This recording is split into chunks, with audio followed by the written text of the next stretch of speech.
My name's Mandy. I haven't done this in a while. I mean, I did this yesterday because I filmed the video and it didn't work. But, say la vie. La vie. I used to do a booktube channel a while ago. But I'm back. I really want to do this again. And I think now is a very important time to talk about books. I'm a bookseller. I help sell the books. My life is books.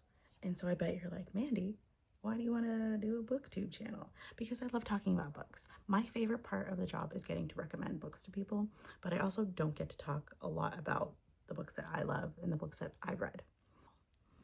So if you know where I work, keep it to yourself. No, you don't. No, you think you know, but you don't know. You don't know. You don't know. Anyway, yeah. So I wanted to do a January wrap-up. I read 9 books this month. I can count on my fingies. What have I read? I don't know. Okay.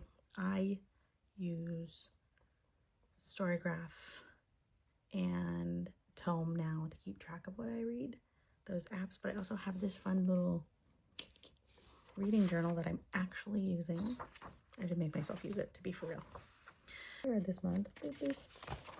So let's get started. I wanted to start off strong this year because I knew emotionally I was not going to. I started with the Letters of Enchantment duology, Divine Rivals and Ruthless Vows by Rebecca Ross. And saying I loved it does not even begin to cover it. Without giving too much away, it's not enemies to lovers, it's rivals to lovers. It's honestly really a love letter to the way words can make you feel, whether it's through books or letters or like a news article. Like, it's just so, I don't know how to describe it. That face and the sigh, that's I loved it. I loved it. And if anybody who tells me that they hated the second book, I need you to keep that to yourself. The next book I read was Youthjuice by E.K. Let's say Sathue. It's a horror book about the beauty industry, essentially. It was mildly horrifying. It reminded me of that movie, The Substance, with Demi Moore in it. I have not seen that movie. I watched the trailer and I was like, ooh, yes. Yeah. I thought the book was really well written. It was really interesting. But like, I couldn't tell you more than like, it made me want to throw up a couple of times. It doesn't mean I'm not going to pick up anything by this author again. I love this concept and I love the way that things played out. Like, I wasn't entirely sure where things were going to go. I hated all the characters, and normally I love it when I hate all the characters, but there was absolutely no saving those characters, which means that it was very well written. I gave it a 3.5 out of 5 stars. Oh, for Divine Rivals and Ruthless Vows, Divine Rivals got 4 stars. Ruthless Vows got 5 stars. The next book that I read was a YA book called 6 Times We Almost Kissed and the One Time We Did by Tess Sharpe. I love Tess Sharpe. The first book I read by her was, I think it was The Girl I Used to Be. It's a red cover. I'll put it up right there too.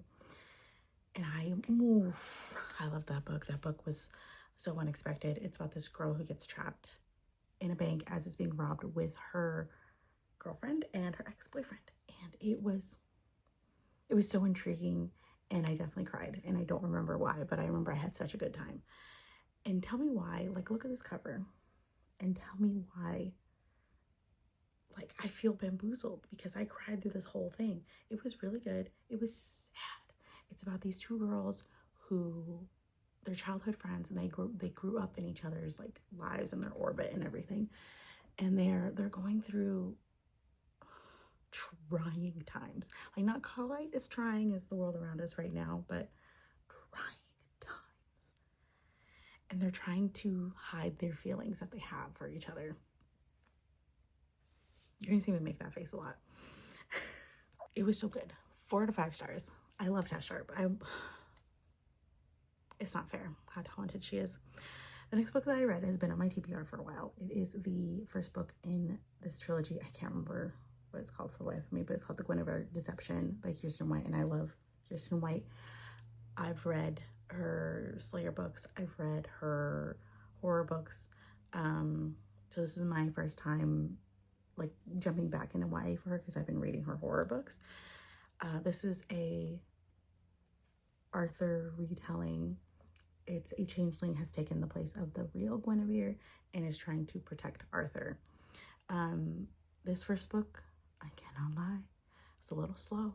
Very compelling because I kept like coming back to it, but I was like, okay, like we're just gonna put it down for now and like come back.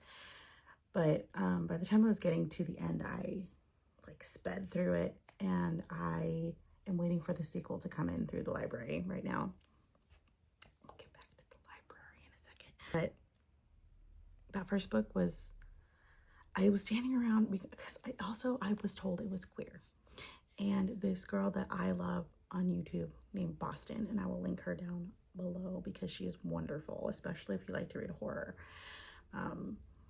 That's one of her favorite books. And I love her. She's cute and she's smart, and I trust her. And she was like, this is queer. It was so great. I love this series. And I said, okay, I gotta do it. I gotta do it for Boston. So I'm reading the book and I'm like, is queer in the room with us? Like, and then it popped up and I was like, oh, okay. I understand why there is a little bit of weight. I respect it. I understand it. It was worth it. 4 out of 5 stars. The next thing I read was The Handmaid's Tale, the graphic novel by Renee Nault. I don't think I'm saying that right, but she's the illustrator. It's beautifully illustrated. And also, of course, the words are by Margaret Atwood. Terrifying. 5 out of 5 stars because it is stunning. It is also not the whole book, which I'm a little thankful for, but visually seeing it, and also just, yeah, so if you ever get a chance to pick that one up, you really should. I also read a nonfiction book called Lady Justice. The subtitle is Women, the Law, and the Battle to Save America by Dahlia Lithwick. A customer actually recommended this to me, and she was like, look, right now things feel bleak, but I read this book and I want to give it to a friend, and it just made me feel a little bit better about things going on. And so I was like, okay, the mind isn't doing the things because it needs help because I'm mentally ill. So I picked up the book, and it was fascinating. It was wonderful to listen to, and it was also just so comforting to know that there's other people out there that feel the same way I do, and that just see injustice in the world and want to do something about it. So if you're interested in anything about law, and or if you are a woman, or if you love Elle Woods, because who doesn't love Elle Woods, you would love this book. I think I give it 4.5 out of 5 stars because sometimes it wasn't exactly about like what it started out to be, and it kind of would go on a little tangents, and I'm like, I get it. I do the same thing. I'm probably doing it right now. But I loved it. It was great. 4.5 stars out of 5. The last book that I read is this one, Clown and Cornfield 3, The Church of Frendo by Adam Cesare. Cesare? If you haven't heard of the Clown and the Cornfield series, it is about Frendo the clown who starts killing teenagers in a small town. The first book is like full slasher film. Amazing. I love a slasher film. It's one of my favorite like parts of horror is a good slasher. The books really turn it on its head, and these are supposed to be YA, and I read the first one and I was thinking like my pearls, like, oh, they were clutched, and it was terrifying. And the second book is called Clown on the Cornfield, Frendo Lives, and it just expands on this idea of, it kind of expands on the idea of like you see an injustice in the world and you take matters into your own hands, but in a very unhealthy, twisted, sociopathic kind of way. And the third book really amplifies that. So if you're interested, if you're afraid of clowns, like I am, this is going to be a little bit more terrifying for you. But if you're interested at all in the slasher genre, this is a really amazing addition to it. This last book left me a little, like, this much dissatisfied, and it's just because it had an ambiguous ending, and I'm not a fan of those. So I'm kind of a butthead like that. So 3.5 out of 5 stars. Very good. So the last book, I said that The Clown in the Cornfield was not the last book that I read this month. The last book that I read this month was To Gaze Upon Wicked Gods by Molly X. Chang. And we're going to start with the reasons why I read this book. First reason was I'm a messy bee. And I don't know if y'all remember that author who review bombed a bunch of different romantasy books and basically ruined her career. This was one of the books. And I was like, ooh, this seems good. I should support this. I should support the books that, you know, this girl tried to ruin and whatever. And then I heard it was a colonizer romance. And I was like, oh, no, maybe not. Maybe not. But you know, I decided, I was like, look, I committed to the bit. We're going to do it. We're going to read it. I read it. I gave it 4 out of 5 stars. Maybe like a 3.75 if I'm being really picky, but 4 out of 5 stars. And here's why. I know I can hear you. You can sip that haterade. I understand it's delicious. It's delicious. But reading the book the whole time, I could tell somebody was being gaslit. And I've been there. Who hasn't been in a toxic kind of relationship, whether it's a romantic relationship or a friendship or whatever, familiar relationship? You know when you're being gaslit. But it sounds so good sometimes that you go, yes, I understand. We're friends. We're simpatico. I get it. And the whole time I'm yelling at the main character going, oh my God, stupid. I can't believe you've done this. But I kept reading because the flaws of these characters were so interesting. And you know how it's going to play out. So the main character, she has the power of death. She can take life away. And her twin sister can heal. And she doesn't use her powers. Ever since she was small, she accidentally killed somebody. And so she's like, I can't use death. But also every time people in her world use their gifts, they lose a little bit more of their life force, or their chi, as they call it in the book. They were invaded by Romans. It makes sense if you read the book. And she's captured by one of the Roman princes. And he, he's like, hey, guess what? I want you to kill people for me. And she's like, no, fam. And he's like, I'm going to kill you if you don't. And she's like, okay, maybe, fam. And it, the whole relationship develops from there. I say relationship not meaning in romantic ways, because the way that it is written, it is very carefully written in a way that you should be able to get the gaslighting, and you should be able to understand that, like, she knows what is happening, and she knows it's probably not the truth. She's constantly questioning the motives of this person that she has to work alongside. And there's no spoilers here. Okay, I'm not telling you anything else. But it's there. The questioning is there. And the whole time, I'm like, maybe listen to yourself. So if you're interested in this book at all, the world building is fantastic. The characters are wonderfully written. Are they wonderful? I don't know. Would I want to have dinner with them? Probably not. But I'm interested enough to pick up the sequel when it comes out. So I also really like reading a book where I just think, wow, I'm smarter than this person. And that doesn't happen very often. But Molly X. Chang, you did good, and I loved it. So I'm very excited for the sequel. I'm mad that I didn't read this closer to when the next one came out, so I didn't have to wait. But here we are. So thank you for listening. Thank you for watching. This was chaotic. To wrap things up, to put a nice, cute little exclamation point on things, I wanted to talk about one of my favorite subjects. Books that people are trying to make vanish. And so we're just gonna put that right there. And I want to shine some light on some books that you may not know about that may